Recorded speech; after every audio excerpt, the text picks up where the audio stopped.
Tu n'avais pas de couche en toile appartenant à la même layette, parce qu'on t'avait changé chez le commissaire de police, où l'on avait remplacé la couche par une serviette ordinaire.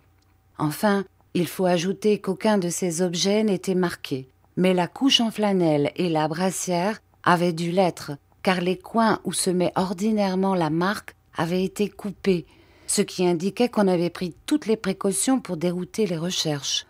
Voilà, mon cher Rémi, tout ce que je peux te dire. Si tu crois avoir besoin de ces objets, tu n'as qu'à me l'écrire, je te les enverrai.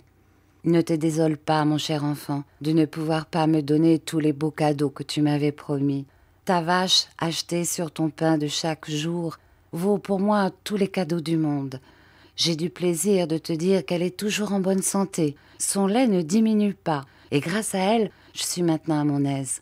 Je ne la vois pas sans penser à toi et à ton petit camarade Mathia. Tu me feras plaisir quand tu pourras me donner de tes nouvelles, et j'espère qu'elles seront toujours bonnes. Toi, si tendre et si affectueux, comment ne serais-tu pas heureux dans ta famille, avec un père, une mère, des frères et des sœurs qui vont t'aimer comme tu mérites de l'être. Adieu, mon cher enfant. Je t'embrasse affectueusement. Ta mère nourrice, veuve Barberin. La fin de cette lettre m'avait serré le cœur. Pauvre mère Barberin, comme elle était bonne pour moi. Parce qu'elle m'aimait, elle s'imaginait que tout le monde devait m'aimer comme elle. C'est une brave femme, dit Mathia. Elle a pensé à moi. Mais quand elle m'aurait oubliée, cela n'empêcherait pas que je la remercierais pour sa lettre. Avec une description aussi complète, il ne faudra pas que Master Driscoll se trompe dans l'énumération des objets que tu portais lorsqu'on t'a volé. Ce n'était pas chose facile que de demander à mon père de me dire comment j'étais vêtue lorsque je lui avais été volée. Si je lui avais posé cette question tout naïvement, sans arrière-pensée, rien n'aurait été plus simple. Mais il n'en était pas ainsi, et c'était justement cette arrière-pensée qui me rendait timide et hésitant. Enfin, un jour qu'une pluie glaciale nous avait fait rentrer de meilleure heure que de coutume, je pris mon courage et je mis la conversation sur le sujet qui me causait de si poignantes angoisses. Au premier mot de ma question, mon père me regarda en face, en me fouillant des yeux, comme il en avait l'habitude lorsqu'il était blessé par ce que je lui disais.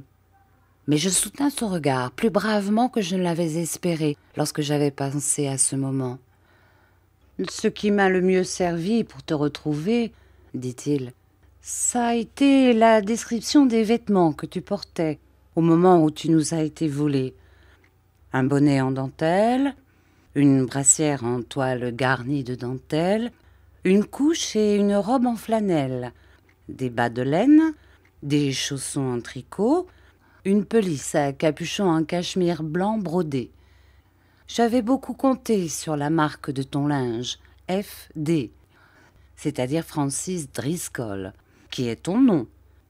Mais cette marque avait été coupée par celle qui t'avait volé, et qui, par cette précaution, espérait bien empêcher qu'on te découvrît jamais.